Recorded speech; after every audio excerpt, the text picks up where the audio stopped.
ലാ ഇലാഹ ഇല്ലല്ലാഹ് എന്ന ദിക്ർ അധികരിപ്പിക്കുക. ആ ദിക്റിനോളം മഹത്വം വേറെ എന്തിനാ ഉള്ളത്? ഹൽ ജസാഉൽ ഇഹ്സാനി ഇല്ലൽ ഇഹ്സാൻ എന്നല്ലേ? ആത്മാർത്ഥമായി മനസ്സറിഞ്ഞ് ലാ ഇലാഹ ഇല്ലല്ലാഹ് ചൊല്ലുന്നവർക്ക് സ്വർഗ്ഗമല്ലാതെ എന്ത് കൂലിയാണ് ഞാൻ കൊടുക്കേണ്ടത്? അതുകൊണ്ട് ഈ മരിച്ചവർക്ക് 70,000 തഹ്ലീല് അവർക്ക് സ്വർഗ്ഗം കിട്ടാൻ വേണ്ടി ചൊല്ലണം. നമ്മളും ചൊല്ലണം ഒരു 70,000 തഹ്ലീല്. വേറെ ആരെങ്കിലും ഒക്കെ ചൊല്ലാനും നമ്മൾ മരിക്കാനും കാത്തുക്കണേനും അവർ നമ്മളും ചൊല്ലി തീർക്കും ഒരു 70,000 തഹ്ലീല്. തെളിവിന് പറ്റുന്ന ഹദീസും രേഖകളും ഒക്കെ ഉണ്ടല്ലോ അതിന്റെ. പിന്നെ ആ ചൊല്ലിയ ദിക്ർ വാട്സപ്പിലൊന്നും ഇടരുത്. കംപ്ലീറ്റ് ഇടണ്ട, ഏടി ഇടണ്ട, അത് ചൊല്ലിയാൽ മതി. ഭാര്യ അറിയണ്ട, എല്ലാം മുത്തുമണി അറിയണ്ട, അള്ളാഹ് മാത്രം അറിയുന്നത്. എന്തെങ്കിലും അള്ളാഹ് മാത്രം അറിയുന്ന എന്തെങ്കിലുമൊക്കെ ഉണ്ടാവണമെന്നല്ലേ ഇമാം ഷാഫി റളിയല്ലാഹു അൻഹു പറഞ്ഞത്.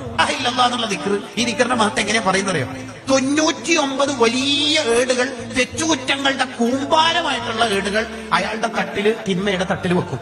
നാട്ടുകാരുടെ അഥവാ മഹ്ശറിൽ ഒരുമിച്ച് കൂടിയ സർവ്വ മനുഷ്യന്മാരും പറയും, ഹലക്ക, ഈ ചങ്ങായി പോയി, പരാജയപ്പെട്ടു, നശിച്ചുപോയി.